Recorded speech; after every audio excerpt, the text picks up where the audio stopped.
त्यांच्या समोरची जगदंबा समया नंदादीपाची किरणफेक अंगावर लपेटून शांत शांत उभी होती. ती हलत नव्हती. उभ्या जगातील माजलेले अभद्र प्राशून टाकण्यासाठी तिने विस्फारलेले थोर मोठे डोळे बघताच जिजाऊ बसल्या जागी थरारल्या. त्यांच्या कातर झालेल्या देहाच्या मनाच्या वृंदावनावर कोणीतरी आकाशाचे ताम्हण पालथे करून थंडगार पाणी शिंपल्यासारखे त्यांना वाटले. त्या शहारल्या. एक चमत्कारिक विचार त्यांचा पाय एका अशूच रिकबीत जखडवून त्यांना फरफटवत दूर घेऊन गेला. जीव घायाळ करणारी होती ती फरफट. जगदंबेचे विशाल फाकले नेत्र बघताना जिजाऊंना वाटले, नरमुंडाचा सोस असलेली तू हे डोळे ताणून रोखले आहेस तेच माझ्या बाळराजावर. बालेकिल्ल्याच्या तटबंदीवरून एखादी पितळी थाळी थडथडत थरकत थपडा खात पायथ्याशी उतरावी तसे जिजाऊंचे मन त्या चरकविणाऱ्या विचाराने कुठेतरी खोलाव्यात तडफडत कोसळत गेले. नाही, हा भार आता सोसत नाही म्हणत कावऱ्या बावऱ्या झालेल्या जिजाऊने असहायपणे देव्हाऱ्याच्या पायजोत्यावर आपला असहाय्य उजाड माथा टेकला. तोही जगदंबेसमोरच. धड म्यानात न जाणाऱ्या, धड बाहेर पडून हाती न येणाऱ्या, मध्येच अटकलेल्या तेगीच्या पात्यासारखी त्यांच्या मनाची अवस्था झाली. तेव्हा देव्हाऱ्याच्या पायजोत्यावर टेकलेल्या त्यांच्या उजाड माथ्याखालचे डोळे सरासर पाझरू लागले. प्रतापगडीच्या गोंधळाच्या हातातील पोत गडावरच्या थरथरतो तशा त्या अंगभर गदगदू लागल्या. भेदरलेली धाराऊ लगबगीने पुढे झाली. तिला मासाबासनी कशी साथ घालावी कळेना.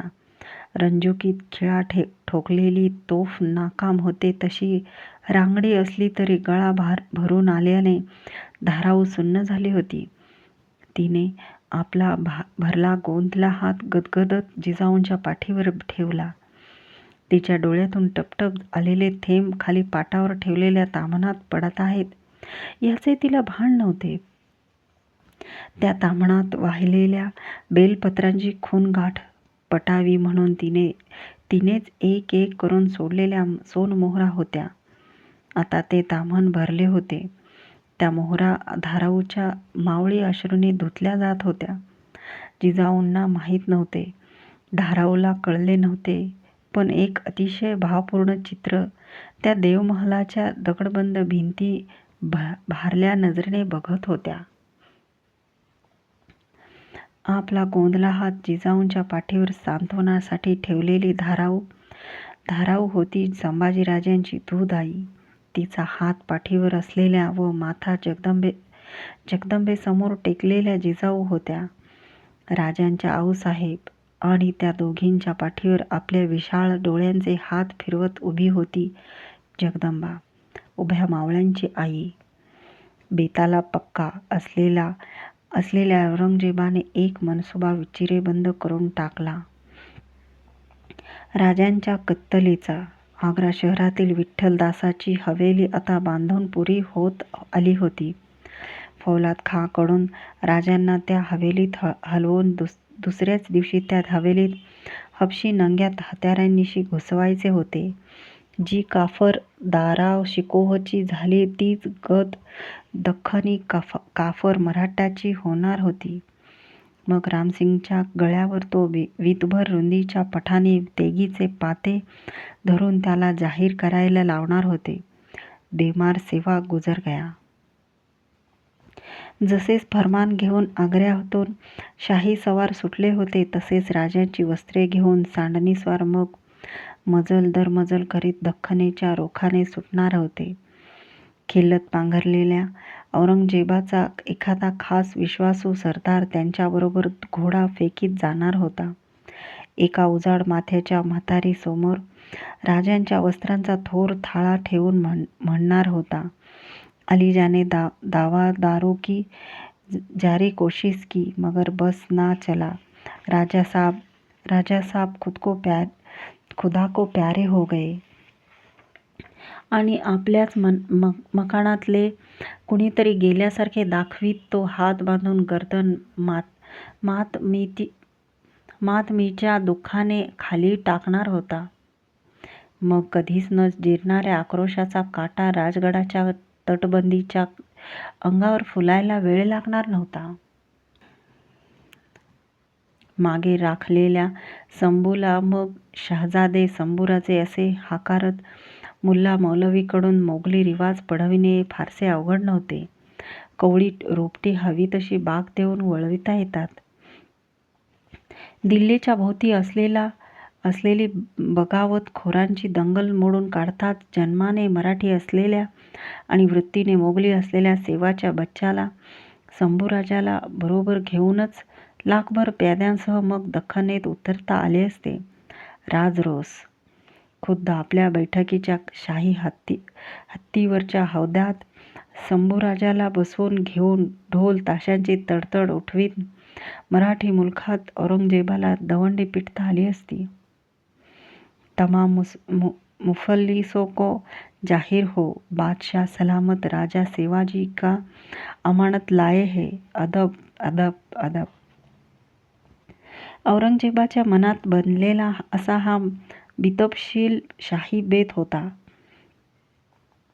औरंगजेबाने राजांच्या माणसांना आग्रा सोडण्यासाठी दस्तके देऊन टाकली. त्याला मिळेल तेवढा शिवाजी आता एकाकी करायचा होता आणि स्वतःच्या कब्जात घ्यावयाचा होता. राजांची माणसे आग्र्याबाहेर पडली. राजांनी रामसिंगामागे जामिनकीचा कतबा रद्द करून घ्या, आमच्यासाठी तुमची जान गुंतवू नका असा लकडा लावला. नाना लटपटी करून रामसिंगाने राजांच्यासाठी असलेली आपली जमानकी रद्द करून घेतली. औरंगजेबानेही तिची गरज उरली नाही हे पाहून ती रद्द केली. रामसिंग रीतसर मोकळा झाला. बिमारासाठी दुवा मागणारे मिठाईचे पेटारे ठरल्यावेळी कोठीत येत होते. राजे ते पेटारे मार्गी लावण्यासाठी कधी मदारी मेहतर तर कधी हिरोजी फर्जंद यांना कोठीबाहेर पाठवीत होते. बाळकृष्णासह यादव नायक वसुदेव मथुरेतून धो धो कोसळणाऱ्या मुसळधारांचा सपकारा अंगावर घेत कंसाच्या कैदेतून सलामत सुटला तो कृष्ण अष्टमीचा दिवस मागे पडला. राजांच्या कृष्णभक्त मनाला त्या दिवसाने एक दिशा गोडपणे दाखवून दिली. पण हे सारे जमावे कैसे? पेटाऱ्यात बसून राजांच्या जागत्या उघड्या डोळ्यांसमोर भवानीचे शेकडो पोत नाचू लागले. कात्रजचे बैल, दिवट्या, होल, गनिमास, पेटारियाची होल. राजे विचारासरसे झटकन पलंगावरून उठून बसले.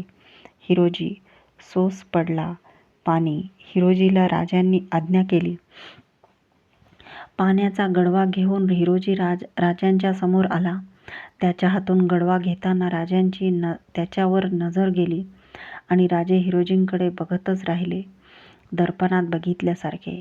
हिरोजी राजांचा अनौरस बंधू होता. त्याची शकल राजांशी मिळती जुळती होती. हनुवटीभर राजांच्या सारखी निमुळती दाढी फिरली होती. एक विचार राजांच्या मनाच्या चक्रावर चढला. भवानीने त्रिशूलाने चक्राला फिरका दिला. माठ घडू लागला. राजांचा एक बेत मनोमन पक्का झाला. आमचा पेहराव अंगी चढून हिरोजी आमच्या ऐवजी या पलंगावर चढेल. औरंगशाहचा दरबारी बिमार म्हणून आम्ही हिरोजीचा मावळ वेश अंगी चढवू. हिरोजी म्हणून पुढे पुढे आई माग देईल तसे. महाराज पाणी. गडवा हाती घेऊन विचारात हरवलेल्या राजांना हिरोजीने पाणी पिण्याचा आठव करून दिला. मान वर करून नरड्याची घाटी वरखाली दौडवीत राजे पाणी प्याले. गडवा हाती देताना हिरोजीला थंडपणे म्हणाले, हिरोजी, आमचं चालणं बोलणं उठबशीचा लकब नीट पारखून ठेवणे मोठा हुन्नर कारी लावणे आहे. वाऱ्याच्या झुळकीबरोबर खिडकीचे दार कळेल न कळेल असे करकरते तसा हिरोजीच्या तोंडून अस्पष्ट होकार बाहेर पडला. जी. कमरेचा शेला उतरवून हिरोजीच्या हाती देत राजे म्हणाले, आता पेटारे येतील त्यातल्या एकात हा ठेवून द्या. त्याचा शेव झाकणाबाहेर दिसेल असा राखा. पेटाऱ्याबरोबर तुम्ही जातीनिशी जा. कळेल ते आमच्या कानी घाला. जी. हिरोजीला राजांचा अंदाज येईना. ठरल्याप्रमाणे उत्तरी भोये पेटारे घेऊन आले. राजांनी झाकणे उघडलेल्या पेटाऱ्यातील मिठाईला दस्तुरी स्पर्श केले.